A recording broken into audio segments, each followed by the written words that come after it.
Kita akan membuka di dalam Filipi pasal yang ketiga. Filipi pasal yang ketiga.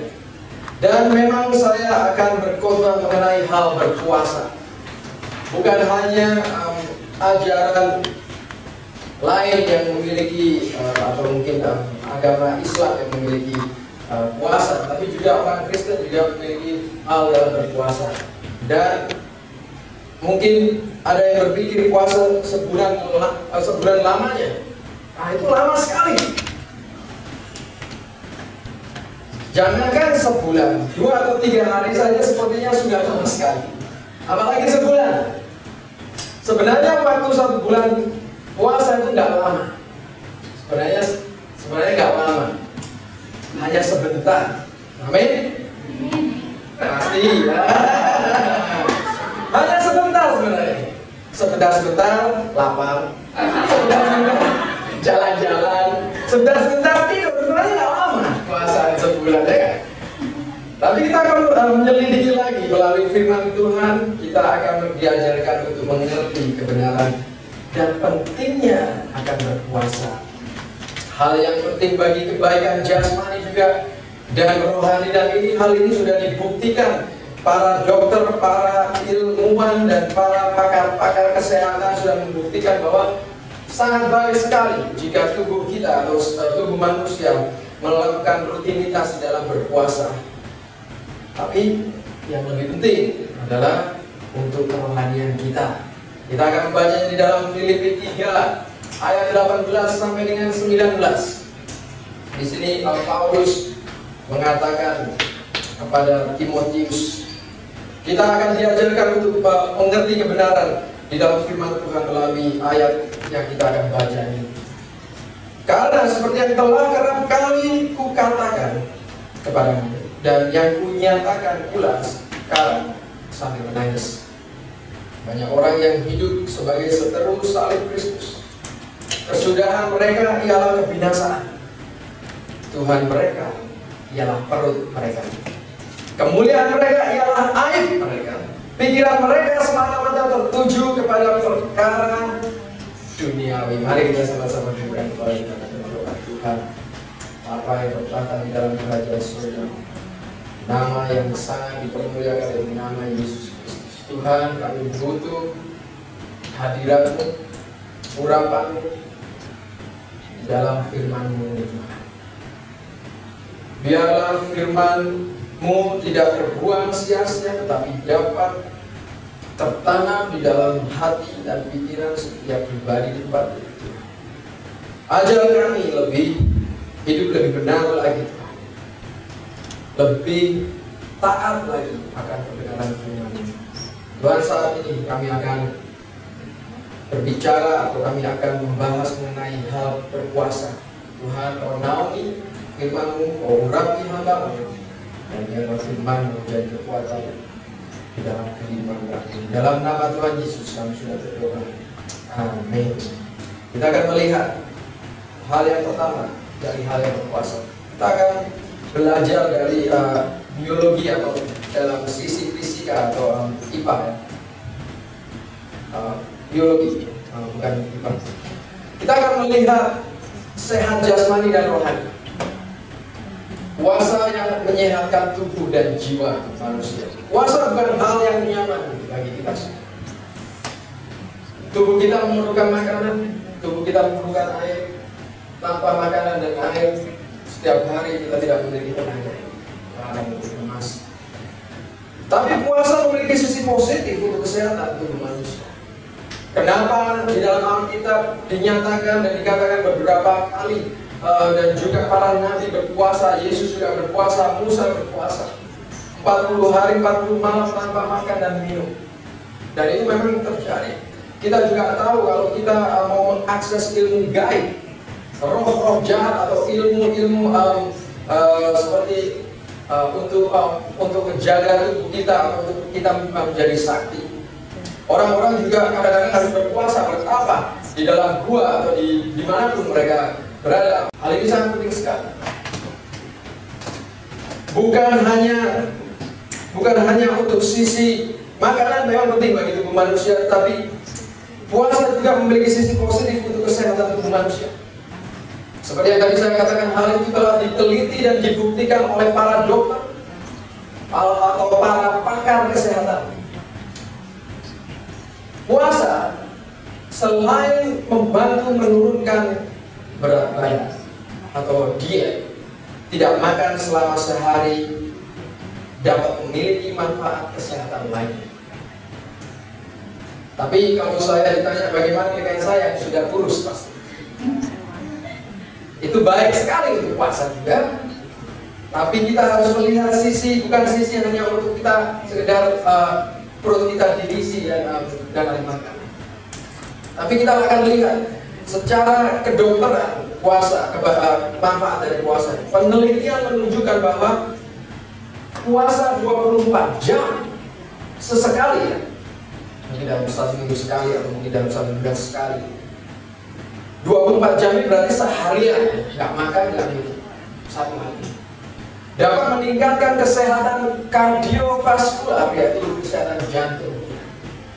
Dan ini sudah dibuktikan. Anda bisa mencari di Google sekarang, informasi sangat mudah sekali diakses. Apa yang saya katakan di sini berdasarkan dari penelitian, dari kesehatan, dari kedokteran.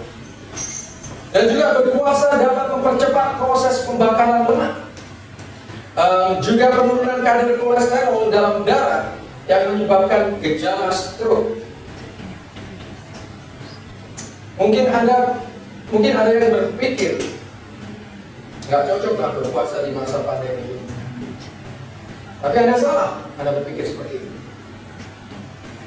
Beberapa tahun yang lalu, penelitian terbaru menunjukkan bahwa puasa dapat mereset. Seperti kalau HP kita lagi error, kadang-kadang hang, nggak bisa diapa-apain, kita harus reset ulang itu HP kita, dikembalikan dari awal. Dan di dalam kedokteran telah diteliti bahwa berapa tahun yang lalu, penelitian terbaru itu mungkin sebelum COVID, ya, menunjukkan bahwa puasa dapat mereset sistem kekebalan tubuh, bahkan membuatnya bekerja lebih baik. Hal ini terjadi karena puasa dapat memicu stem cell. Saya tuliskan di sini, memicu stem cell. Stem cell itu apa, Pastor? Stem cell itu merupakan induk dari semua sel yang ada di dalam tubuh manusia. Kalau Anda dari kampung yang mengerti, saya baru aja mengerti mengenai cara bertumbuhnya pohon pisang. Pohon pisang ini kalau sudah berbuah, itu nggak akan berbuah lagi, itu harus ditebang. Tetapi pohon ini akan tetap tumbuh karena akar yang sudah betul-betul menjadi induknya. Dan stem cell ini adalah induk dari apa yang ada di dalam tubuh kita. Jadi jadi saya katakan lagi, ya, semua sel di dalam tubuh manusia akan mati setelah bekerja menyelesaikan tugasnya, dalam arti untuk membuat tubuh kita selalu bersih, selalu sehat, selalu diperbarui lagi. Ini sel ini harus bekerja keras. Maka dari itu jam 11 sampai jam 3 malam, sampai jam 3 pagi, jam 11 malam sampai jam 3 pagi, itu di mana sel di dalam tubuh kita akan bekerja. Banyak sekali orang yang begadang, banyak sekali orang yang merokok, minum, dan mengotori atau meracuni tubuhnya, dan mereka tambahan kopi, begadang. Makanya tidak banyak orang yang hidup di Indonesia yang sampai mencapai umur sampai betul-betul sampai 90 lebih. Mungkin orang-orang di kampung yang mungkin masih ada udara sehat, tapi orang-orang di perkotaan yang kena polusi dan sebagainya, makanannya nggak diatur atau makanannya nggak dijaga, makanan yang penuh dengan lemak atau yang tidak sehat. Dan ini membuat banyak sekali sel-sel dalam tubuh manusia ini mati. Dan otomatis stem cell ini juga mati. Kita memiliki banyak stem cell di dalam tubuh manusia. Ketika kita menyalahgunakan tubuh kita, khususnya yang masih muda dan tidak merasakan apa-apa, Anda akan merasakan nanti kalau Anda sudah mungkin umur. Dan ini sangat penting sekali. Jadi semua sel di dalam tubuh akan mati setelah bekerja menyelesaikan tugasnya. Tetapi kalau induk sel dari stem cell ini mati di dalam tubuh kita, mereka tidak akan bekerja semaksimal karena mereka tidak akan bertumbuh seperti pohon pisang. Kalau pohon pisang ini kita tebang, kalau masih sehat dia akan tumbuh lagi. Tapi kita bisa matiin itu pohon pisang supaya tidak tumbuh lagi. Kita bisa racuni supaya tidak tumbuh lagi. Pohon pisang di rumah saya, tubuh subur sekali. Saya terbang, besoknya sudah ada tunas baru lagi. Dan inilah yang bekerja di dalam tubuh manusia. Bagaimana tubuh manusia bekerja di dalam, khususnya di dalam environment atau lingkungan yang tidak sehat. Kita tidak usah menghisap rokok, kita kena pencemaran aja sudah nggak sehat bagi tubuh.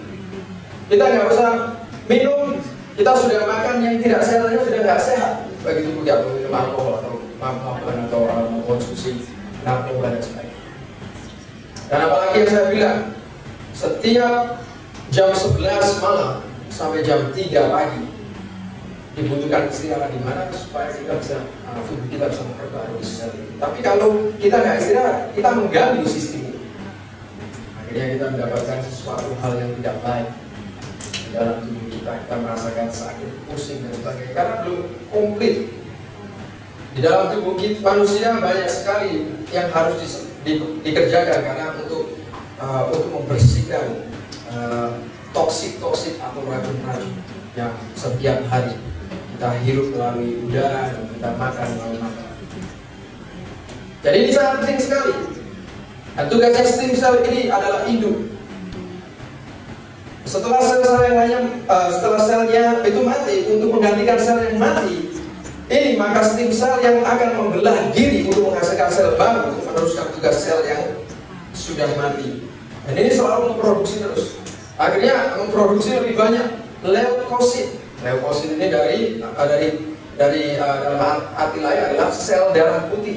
Diproduksi oleh sumsum tulang dan diedarkan ke seluruh tubuh melalui aliran darah. Leukosit ini merupakan bagian penting dari sistem kekebalan tubuh yang berfungsi untuk menghasilkan antibodi yang dapat melawan virus, jamur, bakteri, dan parasit penyebab penyakit yang masuk ke dalam tubuh. Jadi ketika kita puasa, kekebalan tubuh manusia menjadi kuat. Leukosit sangat penting bagi kinerja sistem kekebalan tubuh dengan berperan langsung memerangi infeksi dan penyakit yang masuk ke dalam tubuh. Penelitian ini mengungkapkan bahwa mereka yang memiliki imun tubuh yang lemah bisa diperbagi dengan berpuasa. Ini sangat penting sekali. Beberapa penelitian dari penelitian lainnya dikatakan setelah kita berpuasa, efeknya setelah kita berpuasa apa?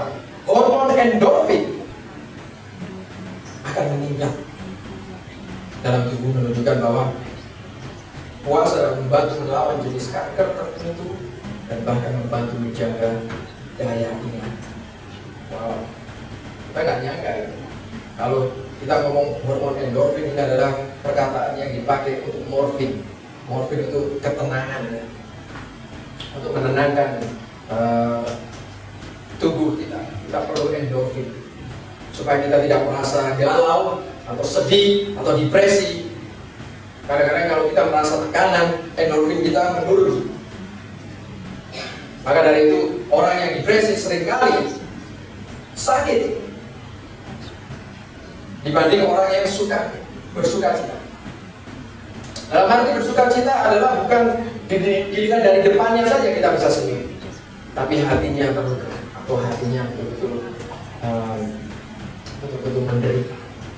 Tetapi yang dikatakan di sini adalah hormon endorfin ini ketika semua itu di dalam hati kita, dari hati kita itu ada sukacita. Makanya di dalam Alkitab di Amsal dikatakan hati yang gembira adalah obat yang manjur. Itu betul. Itu sebelum ada penelitian kedokteran hal-hal yang canggih seperti ini sudah dikatakan di dalam Alkitab. Hati seorang yang gembira itu adalah obat yang manjur.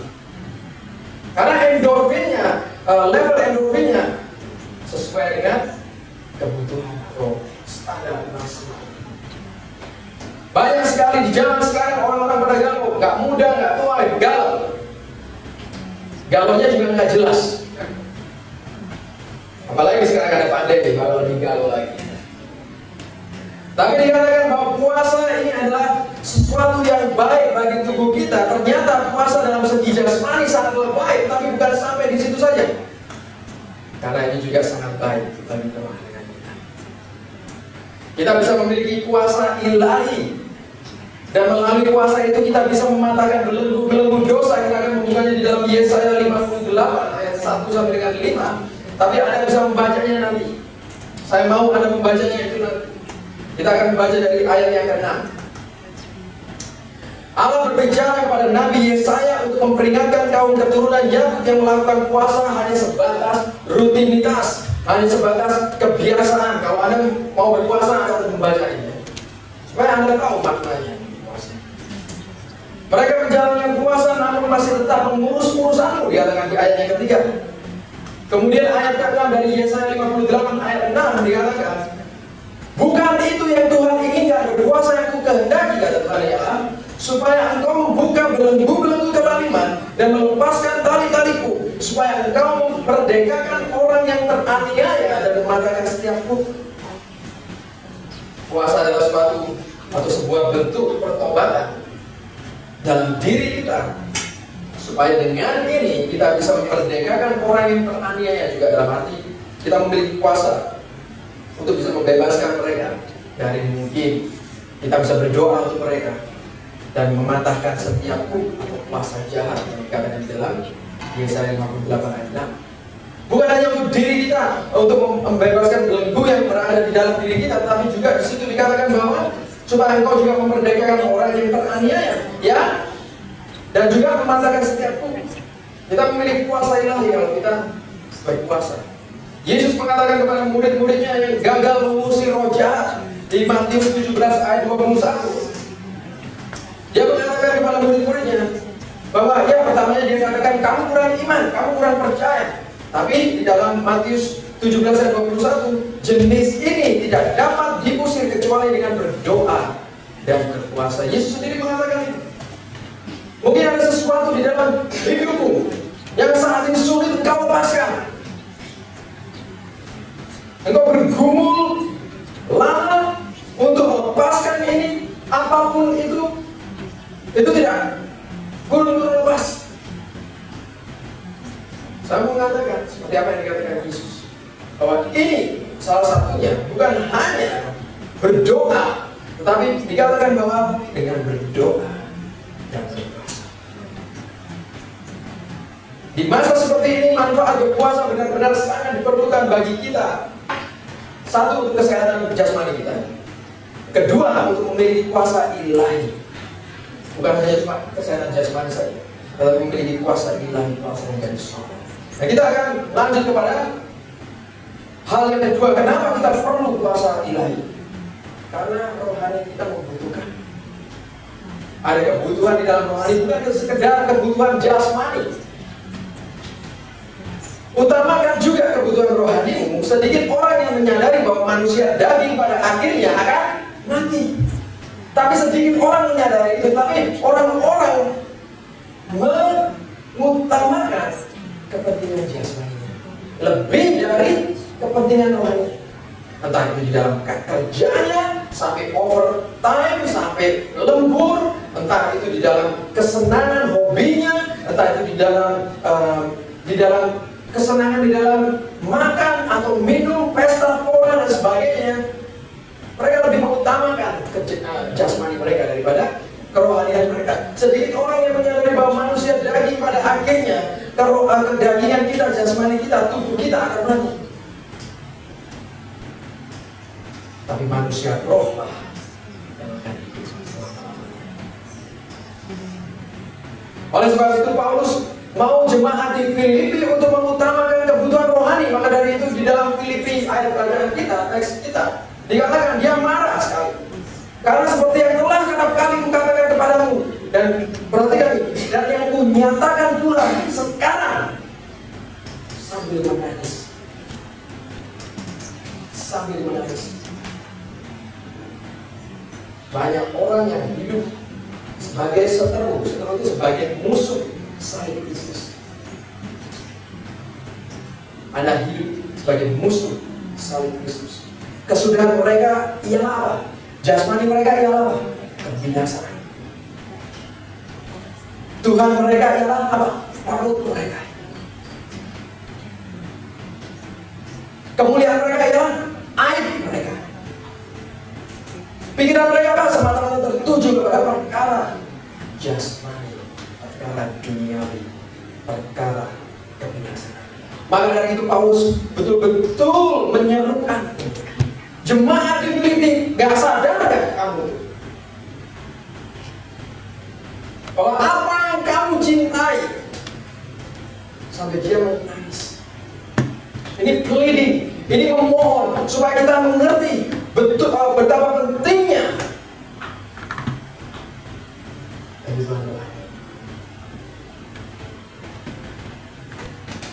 Paulus mengatakan jangan semakin menjauhkan kebutuhan rohani dikarenakan tekanan dalam hidup jasmanimu.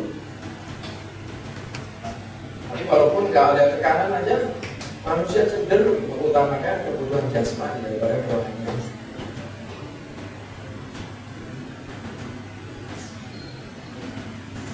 Kalau kita disuruh pilih membaca Alkitab 1 jam sama main game atau sosial media 1 jam, kita pilih yang mana? Jadinya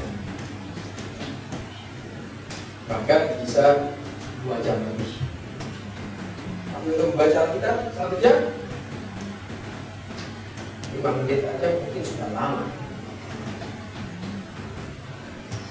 Maka dari itu Anda mengerti apa yang dikatakan Paulus. Jangan hanya mengenyangkan kedagingan kita, karena itu menuju kepada sesuatu yang sia-sia, sesuatu yang binasa. Tapi bagaimana? Kita disuruh milih makanan sama berdoa, oke, makan. Kalau kita disuruh pilih hal kedagingan sama hal kerohanian, selalu jangan. Saya nggak mau kalian angkat tangan semuanya. Saya tahu kita lebih mementingkan daripada kerohanian. Jangan semakin menjauhkan kebutuhan rohani dikarenakan mengenyangkan jasmani. Jadi sesuai dengan teks pengertian puasa, yang benar adalah kerelaan menyerahkan sesuatu yang utama dalam konteks kedagingan di waktu keseharian kita, diganti dengan meluangkan waktu intim untuk Tuhan. Wah, berat kan? Jadi melalui apa yang Paulus katakan ini, kita bisa meminimalisasikan ya, atau kita bisa merangkum pengertian puasa yang benar adalah kerelaan menyerahkan sesuatu yang utama. Utama ini berarti sesuatu yang kita lakukan sehari-hari. Kalau kita nggak melakukan itu, ada sesuatu yang nggak enak.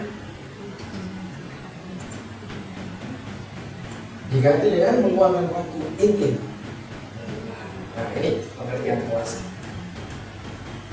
Sesuatu yang utama ini bagi banyak orang biasanya makanan. Di dalam teks kita dikatakan Tuhan mereka ialah perut mereka, karena pada zaman itu tidak ada gadget dan sebagainya. Jadi pada konotasinya mereka suka pesta, ada pesta adat, ada pesta agama dan sebagainya. Mereka suka makan dan minum. Jadi dikatakan sama Paulus kepada jemaat Filipi, Tuhan mereka ialah perut mereka. Itu zaman mereka, seperti yang saya katakan, banyak sekali pesta pora, banyak sekali makanan dan sebagainya. Dirayakan dengan di dalam adat dan budaya mereka. Zaman sekarang bukan hanya aneka makanan, tetapi juga aneka hiburan dikasih. Apapun saja yang membuat waktu Anda terkonsumsi. Gantilah itu dengan meluangkan waktu untuk Tuhan. Contoh, setiap hari kerja, setiap hari makan, HP, hobi, selalu diutamakan. Mungkin Anda bisa mengambil waktu libur dalam puasa, yang puasa makan, puasa HP, puasa hobi. Berat sekali. Tapi inilah yang dikatakan Paulus sambil menangis. Seringkali dengan mudahnya kita kita mengabaikan kebutuhan rohani sampai benar-benar sekarang. Dan sangat menyedihkan sekali banyak orang yang tidak menyadari bahwa kerohaniannya sudah lama mati. Karena mereka sibuk dengan kegiatan-kegiatan jasmani mereka. Mereka sibuk dengan kebutuhan-kebutuhan jasmani mereka. Seringkali kerohaniannya seperti tercekik, sekarat. Yang menjadikan sekali. Mereka tidak menyadari bahwa kerohaniannya sudah lama mati. Bayangkan kalau kerohanian ini bisa kita rasakan seperti perut kalau kita lapar. Pasti akan kita rasakan. Tapi memang Tuhan mendesainnya seperti itu. Karena apa? Karena ini roh.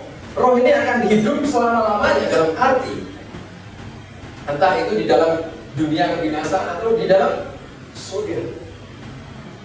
Jadi kita nggak akan merasakan itu kalau kita bukan manusia roh yang kalau kita tidak begitu mementingkan kerohanian. Kita nggak akan merasa lapar, haus rohani dalam arti lapar dan haus akan kebenaran. Kita nggak akan merasa itu. Orang-orang yang khusus, orang-orang yang betul mendayu atau mereka betul-betul mencendolkan dirinya kepada Tuhan, mendekatkan dirinya kepada Tuhan, itu yang akan merasakan ada sesuatu yang kurang kalau aku tidak bergumul dengan Tuhan. Dan bulan depan kita akan berpuasa. Sebagaimana tubuh jasmani membutuhkan asupan, begitu pula juga kerohanian kita membutuhkan asupan. Kita mau berpuasa, meminta supaya masing-masing bisa mendapatkan hikmat dan petunjuk dalam situasi yang sulit ini. Ini situasi yang bingung. Kita tidak tahu apa yang harus kita lakukan, atau mungkin bagaimana kita nggak seperti dulu sebelum pandemi, kita bisa dengan leluasa, kita bisa fellowship, kita bisa bersaksi, kita bisa penginjilan dan sebagainya, kita bisa travel ke satu tempat yang lain. Tapi sekarang beda, semuanya bingung. Mau ibadah juga bingung, mau berkumpul juga bingung, mau penginjilan bagi brosur juga bingung. Maka dari itu bulan depan kita mau berpuasa meminta supaya masing-masing pribadi di tempat ini bisa mendapatkan hikmat Tuhan, petunjuk dalam situasi yang sulit. Masa pandemi sudah terlalu lama dan sepertinya kita fellowship kita di Indonesia mengalami kebingungan juga, maksudnya berada di persimpangan jalan. Pastor Hari mengatakan kepada saya harus meliburkan gereja selama 5 minggu karena banyak katakan COVID. Maka dari itu protokol kesehatan tetap kita harus terapkan. Kalau Anda tidak merasa sehat, pakai protokol kesehatan, pakai masker. Ya, ini penting sekali. Kita nggak seperti menantangin Tuhan. Ya. Oh, ada Tuhan, aku baik-baik aja. Ya. Kita juga mematuhi protokol jaga jarak, pakai masker dan sebagainya. Itu harus, karena memang di Cengkareng saat ini jumlah yang tertinggi yang terinfeksi. Jadi ini bingung, di Bali juga bingung, Pastor Brian juga bingung. Sulit sekali untuk menjangkau jiwa. Orang-orang pada mundur, orang-orang pada takut untuk berkumpul. Di Kupang, mungkin di Sejabodetabek, Pastor Derek juga mengalami. Jadi kita perlu sesuatu, bukan dunia ini yang kita perlukan. Bukan kita lihat di Google caranya menghilangkan COVID gimana. Bukan, kita perlu Tuhan. Katakan amin. Kita perlu Tuhan. Kita perlu hikmat dari surga, dari Tuhan kita untuk mengatasi. Seperti yang dialami orang-orang di kitab Yoel, mereka berdosa, mereka sangat sekali melanggar firman, melanggar perintah Tuhan. Maka dari itu mereka mengumpulkan bersama-sama. Mereka akan mengadakan puasa yang kudus. Dan disitu dikatakan adakanlah puasa yang kudus. Nabi Yoel mengatakan maklumkanlah perkumpulan raya, kumpulkanlah para tua-tua dan seluruh penduduk negeri ke rumah Tuhan Allahmu dan berteriaklah Jadi apa yang kita akan lakukan ini seperti apa yang ada di dalam Alkitab. Kita puasa berantai. Jadi puasa di situ tidak ada tanggalnya. Saya sudah taruh nama saya di situ. Zoe juga. Anda bisa berantai. Anda bisa mungkin ada yang kosong belum diisi, nama Anda taruh di situ. Siapapun bisa puasa. Jadi seperti apa yang dilakukan di sini. Tapi di sini mereka berpuasa bukan berantai. Kalau berantai dari Selasa nyambung orang lain. Saya kemudian istri saya kemudian mungkin jemaat 1, jemaat 2 itu nyambung. Tapi kalau di zaman dulu mereka berpuasa kalau 40 hari ya mereka semuanya berpuasa 40 hari. Maksud saya ini lebih mudah. Tapi jarang juga orang yang mau. Dengan kita melakukan puasa bulan depan secara bersama-sama, kita berseru kepada Tuhan di dalam keheningan, di dalam ruangan kita sendiri, supaya Roh Tuhan bisa melawan setiap pribadi. Mungkin Anda memiliki pergumulan juga, bukan hanya untuk gereja saja, tapi pergumulan yang betul-betul berat. Anda bisa puasa, Anda bisa memperkarakan itu. Kita bisa meminta mujizat Tuhan, melawatan Tuhan, supaya Tuhan membentengi kita, keluarga kita dari virus corona yang semakin lama semakin liar, semakin berkembang biak. Kita diberi hikmat, kita diberi kesehatan, kita diberi suatu pola hidup yang sehat. Kita diberi konfirmasi dari Tuhan, kita mengalami kuasa Tuhan. Apapun itu, banyak sekali. Nah, itu membawa kita kepada bagaimana kita melakukan puasa. Bagi Anda yang mungkin baru pertama kali akan berpuasa, sangat penting untuk diperhatikan. Di fellowship ini berpuasa mulai dari makan malam yang terakhir. Tapi jangan makan malam jam 11 malam ya.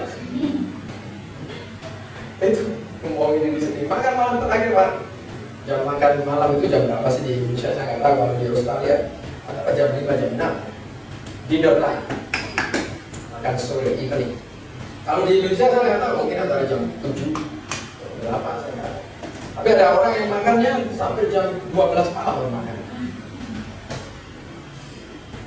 Kalau Anda berpuasa, ikuti aturan ini. Nggak bisa aturannya Anda sendiri. Anda berpuasa untuk mendapatkan kuasa Tuhan atau mendapatkan kepuasan Anda sendiri atau aturan Anda sendiri.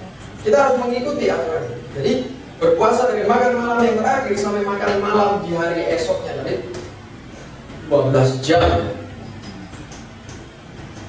Tapi biasanya kita lakukan 3 hari. Betul-betul. Bukan hanya 1 hari, bukan seperti puasa, buka puasa sore juga. 3 hari. Nah, Pastor Cruz bisa melakukan itu 3 hari. Saya bisa melakukan 2 hari. Dan banyak orang-orang yang bisa lebih dari 3 hari. Kok bisa ya? Ya karena mereka punya ini maksudnya puasa atau kerohanian mereka betul-betul dipupuk atau betul-betul tertanam dengan kuat. Pastor Cruz usia yang 70 lebih bisa berpuasa selama 3 hari. Hanya minum air putih saja. Sepanjang hari kita diperbolehkan minum air putih. Karena air putih sangat penting sekali bagi tubuh kita. Jika puasa, maka gaya hidup yang biasa dilakukan tidak bisa dilakukan lagi. Kalau Anda betul-betul mau puasa, gaya hidup Anda yang biasa Anda lakukan tidak bisa dilakukan lagi. Salah satunya suka begadang misalnya. Anda tidak bisa lagi. Saat Anda buka puasa, jaga makanan Anda juga.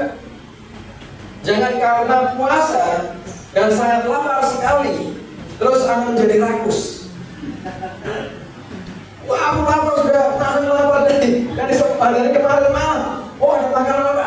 Ambil aja, gorengan semua dimakan. Anda jatuh sakit. Anda harus jawab nanti. Jadi yang Tuhan mau katakan atau firman Tuhan katakan di sini, jangan sampai membuat diri Anda sakit. Tuhan juga tidak mau kalau Anda sakit puasa. Tuhan mau melepaskan penyakit Anda. Amin. Itu Bukan jadikan diri kita sakit. Tapi kalau kita ngikutin aturan sendiri ya kita sakit. Jangan salahkan Tuhan.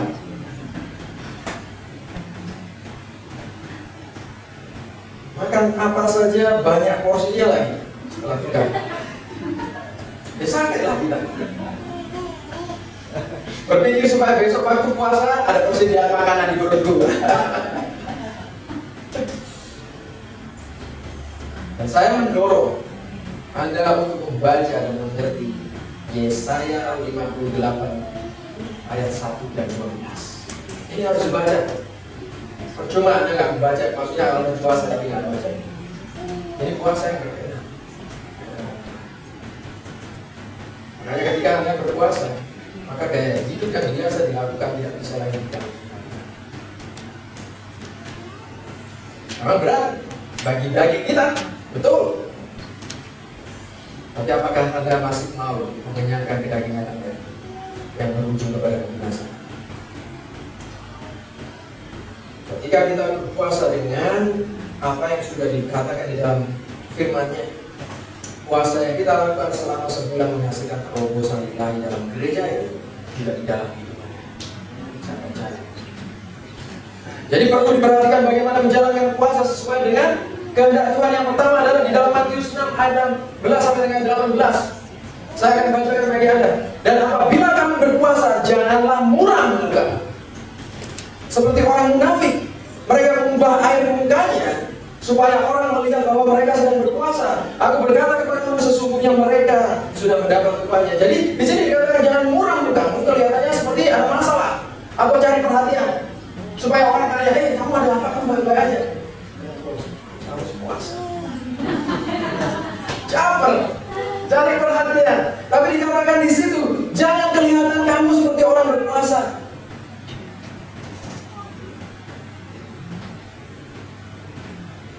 Yesus mengatakan ayat ke-17, tetapi apabila engkau berpuasa, minyakilah kepalamu dan cucilah, supaya jangan dilihat oleh orang bahwa engkau sedang berpuasa, melainkan hanya oleh Bapamu yang ada di tempat tersembunyi. Maka Bapamu yang melihat yang tersembunyi akan membalasnya. Jadi hal berpuasa adalah hal pribadi, privasi antara Allah Bapa dan Anda sendiri. Orang lain nggak perlu tahu kalau kita puasa. Kita nggak perlu menunjukkan. Jangan loyo, belum puasa terus gini sampai ya. Terus kamu mungkin perlu baik-baik.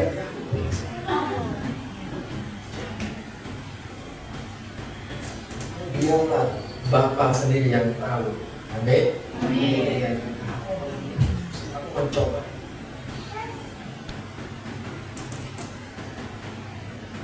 Saat berpuasa, jangan meninggalkan persekutuan dengan Tuhan. Penting sekali. Buat apa kalau ada berpuasa, ada maaf, ada seperti hidup normal aja. Jam berapa tuh lama sekali bukanya sih? Jam berapa? Percuma. Tapi dikatakan ketika kita berpuasa, ini kita harus meninggalkan kerutinan dunia. Persekutuan dengan Tuhan lebih digalakan, lebih dibangun lagi. Jangan tidur. Yang mau tidur aja sampai 3 jam nanti, sudah jam 6 aku bisa buka. Itu curang kita. Terus ngapain aja puasa? Nggak usah puasa. Jadi dikatakan di dalam Lukas ada ayatnya. Lukas 2 ayat 37. Ini siapa ini? Lukas 2 ini ya. Dan sekarang ia janda dan berumur 84 tahun. 84 tahun. Ia tidak pernah meninggalkan bait Allah dan siang malam beribadah dengan berpuasa dan berdoa luar biasa. 84 tahun. Seorang janda yang sebenarnya dia bisa galau dengan situasinya. Tapi dia dikatakan di situ tidak pernah meninggalkan bait Allah. Siang malam beribadah dengan berpuasa dan berdoa dalam hati. Kita nggak bisa fokus pada kebiasaan keseharian. Terus bagaimana kalau saya kerja? Anda bekerja, Anda bisa ambil cuti, atau mungkin saat ini saat COVID ini ada WFO, Ketika Anda bekerja, tapi Anda masih melakukan aktivitas, oke, Anda lakukan kerja. Misalnya Anda bekerja sampai jam 5, Anda lakukan kerja. Itu bervariasi. Setelah jam 5 atau mungkin pagi sebelum Anda bekerja, Anda harus mencari Tuhan. Doa, Anda bangunnya biasanya jam 6 pagi, sekarang harus bangun jam 5, jam setengah 5, supaya Anda memiliki waktu berdoa, waktu intimasi dengan Tuhan. Dan kemudian setelah Anda bekerja, selesai bekerja, kalau misalnya Anda mau lanjut seperti 3 hari berturut-turut, nggak bisa makan, nggak bisa apa, masuk ke ruangan, baca Alkitab. Bukan hanya berdoa aja, tapi memuji Tuhan, menyembah Tuhan. Ambil gitar kalau ada gitar, menyanyi, atau pasang musik karaoke, menyanyi, menyembah Tuhan. Pokoknya sesuatu yang membangun hubungan kita dengan Tuhan.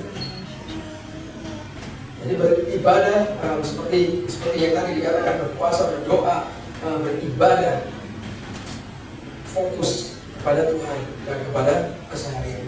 Ingat, Anda berpuasa bukan untuk diet, ibadah. Mungkin kalau Anda mau seperti itu beda. Anda berpuasa bukan untuk diet ibadah, tapi untuk bisa fokus lebih lagi kepada Tuhan. Artinya apa? Memuji, menyembah Tuhan.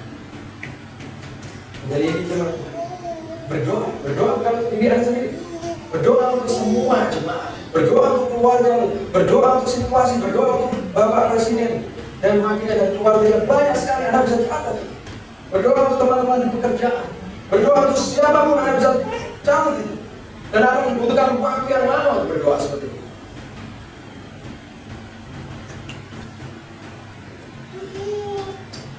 Dan ada berkat yang bisa kita dapatkan dalam berpuasa, di mana kita bisa mendeteksi apa yang menjadi berhala di dalam hidup.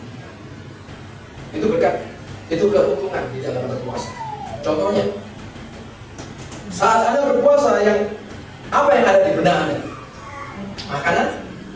Itu berhala. Apa kan? Ya pasti lah, wajar. Tapi kalau orang berpuasa, mereka nggak akan selalu fokus kepada makanan aja. Kapan ini makan? Kapan aku harus makan? Kapan harus ini? Apa yang ada di benak Anda? Sosial media? Berikan HP nggak enak. Tapi aku puasa. Apa yang ada di benak Anda? Tidur? Hobi Anda? Hiburan Anda? YouTube Anda? Dan sebagainya. Ketika kita puasa, kita mendapatkan berkat. Kita berpuasa, apa yang kita tinggalkan, dimana kita bisa mendeteksi apa yang menjadi berhala di dalam hidup. Memang sangat sekali sulit. Maka Anda bisa, dengan hal ini Anda bisa tahu berhala, kecanduan apa sih di dalam hidup. Apa yang mengkonsumsi dalam diriku sampai aku nggak bisa fokus kepada Tuhan lebih dari berhala itu. Anda berdoa, Anda selalu ingat, nggak bisa fokus.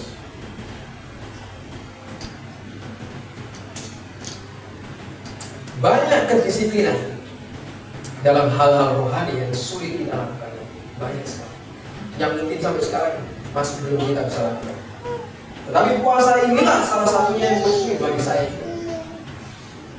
Saya yakin itu bagi Anda, apalagi yang belum pernah puasa. Tetapi kita tahu kita ada puasa berapa ya untuk bulan Juli. Bukan hanya puasa untuk gereja ini, tapi saya yakin untuk kerohanian pribadi masing-masing. Supaya Anda mendapatkan kenyataan atau pernyataan Tuhan di dalam hidup Anda. Anda bisa merasakan Tuhan melawat hidup Anda. Dan saya percaya saat kita berpuasa sesuai dengan kehendak Tuhan, kita fokus, kita intimasi dengan Tuhan, maka Tuhan akan menyatakan sesuatu. Maka Tuhan akan memberi terobosan, Tuhan akan memberi pengertian, mujizat akan apa yang Anda pergumulkan selama ini. Tapi bukan dengan aturan kita. Dan saya percaya Tuhan akan memberi kekuatan rohani seperti yang Yesus katakan. Jenis ini tidak dapat diusir kecuali dengan berdoa dan berpuasa. Seberapa banyaknya keinginan Anda untuk menjadi jamaah dilakukan. Terserah Anda. Tapi Anda sudah tahu, Anda sudah mendengarkan apa yang sudah saya katakan mengenai hal berpuasa. Bagi saya, kedisiplinan rohani yang paling sulit sekali adalah hal berpuasa. Kalau yang lain-lainnya, membaca Alkitab, berdoa, mungkin oke lah, saya masih bisa. Untuk penginjilan, oke lah, saya masih bisa. Yang berpuasa, bagi saya hal besar. Tapi yang seperti yang saya katakan, seberapa banyaknya Anda mau jamaah supaya Tuhan tidak mengasah supaya apa yang menjadi kecanduan di dalam hidup Anda, hidup yang tercemar di dalam kekudusan, bisa mendapatkan pernyataan dan Anda bisa dikuatkan. Anda bisa menjadi orang-orang percaya yang dewasa dalam Tuhan. Anda tidak swing mood, nanti limbah, tidak ada pendirian.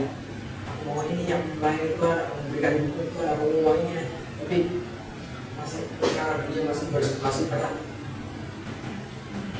1 bulan ini adalah waktu di mana kita mau mendapatkan jamaah Tuhan. Anda percaya gereja kita situasi yang ada di Indonesia supaya kita menjadi orang-orang Kristen yang penuh tahu, yang penuh kuasa. Apa yang Tuhan Yesus katakan, jenis ini tidak dapat diusir hanya dengan berdoa.